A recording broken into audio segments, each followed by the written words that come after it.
আমন্ত্রণ জানাচ্ছি আপডেট সংবাদে। শুরুতেই জানিয়ে দিব গুরুত্বপূর্ণ শিরোনাম, এরপরেই থাকবে বিস্তারিত। বাংলাদেশের সর্বশেষ গুরুত্বপূর্ণ আপডেট সংবাদে আপনাকে স্বাগত। শুরুতে সংবাদ শিরোনাম, পরে বিস্তারিত। প্রথমে জানাবো, বিএনপি নেতা মির্জা আব্বাস বললেন, হাসিনা দেশটার 12টা বাজে, সে সরকার 24টা বাজাই দিছে। অন্তর্বর্তীকালীন সরকার দেশের অবস্থা আরও খারাপ করে ফেলেছে বলে অভিযোগ করেছেন বিএনপির স্থায়ী কমিটির সদস্য মির্জা আব্বাস। আজ জাতীয়তাবাদী সামাজিক সাংস্কৃতিক সংস্থা জাসাস আয়োজিত আলোচনা সভায় সব কথা বলেছেন বিএনপি নেতা। এরপর জানাবো, ঢাকা 12 আসনে বিএনপির গণমিছিল এবং লিফলেট বিতরণ। তরুণ প্রজন্মের প্রথম ভোট ধানের শীষের পক্ষে হোক, এই স্লোগানকে সামনে রেখে ঢাকা 12 আসনে গণমিছিল ও বিএনপির 31 দফা কর্মপরিকল্পনার লিফলেট বিতরণ অনুষ্ঠিত হয়েছে। আজ ঢাকা মহানগর উত্তর বিএনপির আওতাধীন শেরেবাংলা নগর, তেজগাঁও শিল্পাঞ্চল ও হাতিঝিল থানা বিএনপি এবং অঙ্গ সহযোগী সংগঠনের উদ্যোগে এই কর্মসূচি পালিত হয়। এদিকে ড্যাবের জাতীয় কাউন্সিলে তারেক রহমান বললেন, সংস্কারের 99%ই বিএনপি 2.5 বছর আগে উপস্থাপন করেছে। বর্তমান সরকার যে সংস্কারের কথা বলছে তার প্রায় 99% প্রস্তাবই বিএনপি অনেক আগে জাতির সামনে উপস্থাপন করেছিল বলে জানিয়েছে বিএনপির ভারপ্রাপ্ত চেয়ারম্যান তারেক রহমান। আজ ডক্টরস অ্যাসোসিয়েশন অব বাংলাদেশ ড্যাব জাতীয় কাউন্সিলে প্রধান অতিথির বক্তব্যে তারেক রহমান কথা বলেছেন। এদিকে মুক্তিযুদ্ধের চেতনা নামে বাণিজ্য হয়েছে বললেন বিএনপি নেতা সালাউদ্দিন। বিভিন্ন রাজনৈতিক উদ্দেশ্যে মানুষকে বিভক্ত করা হয়েছে বলে মন্তব্য করেছেন বিএনপির স্থায়ী কমিটির সদস্য সালাউদ্দিন আহমেদ। তিনি বলেছেন, বাংলাদেশে মুক্তিযুদ্ধের চেতনা নামে বাণিজ্য করা হচ্ছে। ভবিষ্যতে এই ধরনের কর্মকাণ্ড দেশে পরিচালিত করতে দেয়া হবে না। তাছাড়া সবাইকে সচেতন থাকতে হবে। পার্বত্য 3 জেলা নিয়ে বাংলাদেশকে বিভক্ত করার গভীর ষড়যন্ত্র হচ্ছে। সবাইকে সচেতন থাকতে হবে। এবং সর্বশেষ জানাবো, মোসাদের বিরুদ্ধে ইরানের অভিযোগ, 20 গুপ্তচর আটক। ইসরায়েলি গোয়েন্দা সংস্থা মোসাদের এজেন্ট ধরতে ইরানে অভিযান চলছে। এতে 20 জন গুপ্তচরকে আটক করার দাবি করছে ইরানের সেনাবাহিনী। খবর দা টাইমস অব ইসরায়েল। ইরানের বিচার বিভাগ জানিয়েছে, সম্প্রতি মাসগুলোতে 20 মোসাদের এজেন্টকে তারা আটক করেছে, যারা বিভিন্ন সময় ইরানের অভ্যন্তরে থেকে বিভিন্ন অপরাধ কর্মকাণ্ড করছিল বলে অভিযোগ এনেছে তারা। প্রিয় দর্শক, এতক্ষণ শুনছিলেন সংবাদ শিরোনাম, এবারে বিস্তারিত। তবে তার আগে বন্ধুরা, অনুরোধ থাকবে সংবাদটিতে একটি লাইক দিন। এই চ্যানেলে আপনি নতুন হয়ে থাকলে আমাদের সংবাদটি দেখতে দেখতে চ্যানেলটি সাবস্ক্রাইব করে রাখুন। কমেন্ট করে বন্ধুরা আপনার মূল্যবান মতামত জানিয়ে দিন আপনি বিশ্বের কোন দেশ থেকে বা বাংলাদেশের কোন স্থান থেকে আমাদের সংবাদটি দেখছেন এবং শুনছেন। আর বন্ধুরা, এই সংবাদটি আপনার সোশ্যাল মিডিয়া ফেসবুকে শেয়ার করে বন্ধুদেরও দেখার সুযোগ করে দিন। এবারে বিস্তারিত। কমেন্ট করে আপনার মূল্যবান মতামত জানিয়ে দিন আপনি বাংলাদেশের কোন জেলা থেকে বা কোন জায়গা থেকে আমাদের সঙ্গে রয়েছেন। মির্জা আব্বাস বললেন, হাসিনা 12টা বাজিয়েছে, এ সরকার 24টা বাজাই দিছে। অন্তর্বর্তীকালীন সরকার দেশের অবস্থা আরও খারাপ করে ফেলেছে বলে অভিযোগ করেছেন বিএনপির স্থায়ী কমিটির সদস্য মির্জা আব্বাস। তিনি বলেছেন, দেশের অবস্থা হাসিনা 12টা বাজিয়েছে, সরকার 24টা বাজাই দিছে। আজ বিকেলে জাতীয়তাবাদী সামাজিক সাংস্কৃতিক সংস্থা জাসাস আয়োজিত আলোচনা সভায় সব কথা বলেন আব্বাস।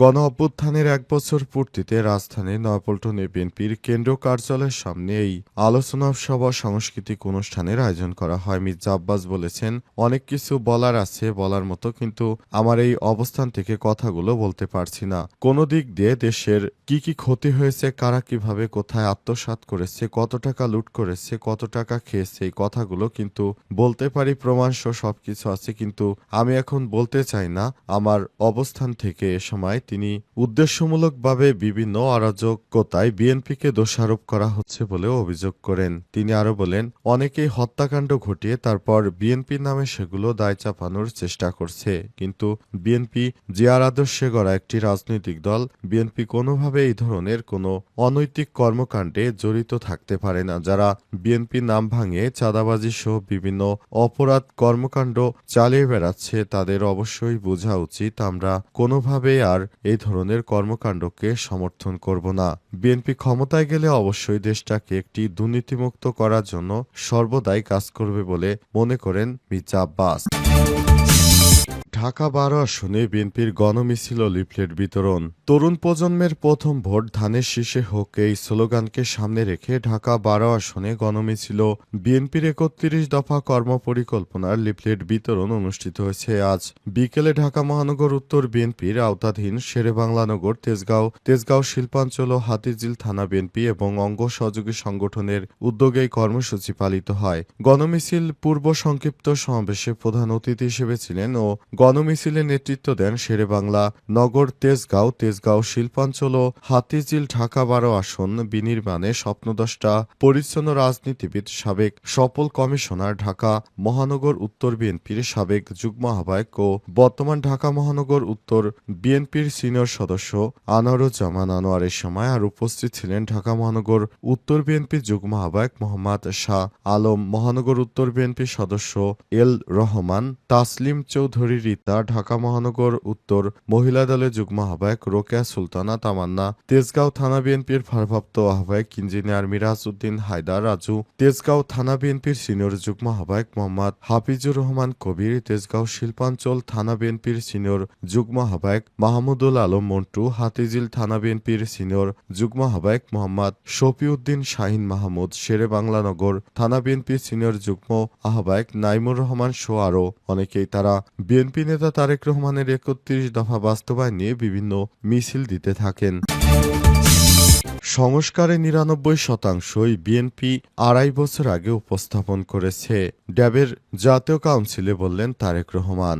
বর্তমান সরকার যে সংস্কারের কথা বলছে তার প্রায় ৯৯% প্রস্তাবই বিএনপি অনেক আগেই জানিয়েছে এবং সামনে উপস্থাপন করছিল বলে জানিয়েছে বিএনপির ভারপ্রাপ্ত চেয়ারম্যান তারেক রহমান। আজ ডক্টরস অ্যাসোসিয়েশন অব বাংলাদেশ ড্যাবের জাতীয় কাউন্সিলে প্রধান অতিথির বক্তব্যে তারেক রহমান এসব কথা বলেছেন। অনুষ্ঠানে লন্ডন থেকে ভার্চুয়ালি যুক্ত হয়ে বিএনপির ভারপ্রাপ্ত চেয়ারম্যান জানান, বিএনপি ৩১ দফা দিয়েছে, যে সব রিফর্ম নিয়ে কথা হচ্ছে। বর্তমান সরকার রিফর্ম কমিটি গঠন করেছে, রাজনৈতিক দলগুলো তাদের মতামত দিচ্ছে। এই আলোচনার কেন্দ্রে রয়েছে যে সব প্রস্তাব, তার ৯৯% বিএনপি ২.৫ বছর আগে জাতির সামনে উপস্থাপন করছিল। তারেক রহমান আরও বলেন, রাষ্ট্রপতি জিয়াউর রহমান দেশে বহুদলীয় গণতন্ত্র চালু করেছিল, খালেদা জিয়া সংসদীয় গণতন্ত্রের পথে দেশকে পরিচালিত করেছে। তাই বর্তমান প্রজন্মের দায়িত্ব হচ্ছে এই গণতান্ত্রিক ধারা অব্যাহত রাখা। ধীরে ধীরে তার ভিত শক্ত করা ড্যাবের কাউন্সিল প্রমাণ করে রাজনৈতিক দলগুলোর মধ্যে গণতান্ত্রিক চর্চা নেই, এমন বক্তব্য পুরোপুরি সত্য নয় বলে মন্তব্য করেন তিনি। ৩১ দফার মধ্যে স্বাস্থ্য খাত নিয়ে যে প্রস্তাব রয়েছে তা বাস্তবায়নে চিকিৎসক সমাজে সক্রিয় অংশগ্রহণ প্রয়োজন জানিয়ে চিকিৎসকদের উদ্দেশ্যে তারেক রহমানের এই দফাগুলো কাজে আসবে বলেও মন্তব্য করেছেন তিনি। মুক্তিযুদ্ধের চেতনা নামে বাণিজ্য হয়েছে বললেন সালাউদ্দিন আহমেদ। বিভিন্ন রাজনৈতিক উদ্দেশ্যে মানুষকে বিভক্ত করা হয়েছে মন্তব্য করে বিএনপির স্থায়ী কমিটির সদস্য সালাউদ্দিন আহমেদ বলেছেন, বাংলাদেশে মুক্তিযুদ্ধের চেতনা নামে বাণিজ্য হয়েছে। আজ সিডাপ মিলনায়তনে ক্ষুদ্র নৃগোষ্ঠী ও জাতীয় নিরাপত্তা ভাবনা বিষয়ক আলোচনা সভায় সালাউদ্দিন আহমেদ বলেছেন, স্বাধীনতা নিয়ে বক্তব্য দিয়ে জাতিকে আর বিভক্ত করা যাবে না। বিএনপির স্থায়ী কমিটির সদস্য আরও বলেন, বাংলাদেশকে একটি বৈষম্যহীন শক্তিশালী গণতান্ত্রিক রাষ্ট্র হিসেবে গড়ে তোলা হবে। জাতীয় এবং আন্তর্জাতিক ষড়যন্ত্র সম্পর্কে সবাইকে সচেতন থাকতে হবে। বাংলাদেশের নিরাপত্তার জন্য ফ্যাসিস্ট বড় হুমকি বলেও জানান তিনি। সালাউদ্দিন আহমেদ আরও বলেন, এই ভূখণ্ড নিয়ে জাতীয় এবং আন্তর্জাতিক যে কোনো পরিকল্পনা যাতে সফল হতে না পারে সেজন্য সশস্ত্র বাহিনী, নিরাপত্তা বাহিনী, বুদ্ধিজীবী মহল সবাইকে সচেতন থাকতে হবে। কেউ যেন বাংলাদেশের ভূখণ্ড নিয়ে আর ষড়যন্ত্র করতে না পারে, এজন্য সবার প্রতি আহ্বান জানিয়েছেন বিএনপির এই নেতা। তিনি আরও বলেছেন, আমরা দেশটাকে একটি সুন্দর পর্যায়ে নিয়ে যাওয়ার জন্য সর্বাত্মক কাজ করে যাচ্ছি, সেভাবেই আমরা সামনের দিকে এগিয়ে যেতে চাই। অন্তর্বর্তীকালীন সরকারের প্রধান উপদেষ্টা প্রফেসর ডক্টর মোহাম্মদ ইউনূসের নেতৃত্বে আমরা বাংলাদেশকে সেভাবে গড়ে তুলতে চাই বলেও মন্তব্য করেছেন বিএনপি নেতা সালাউদ্দিন।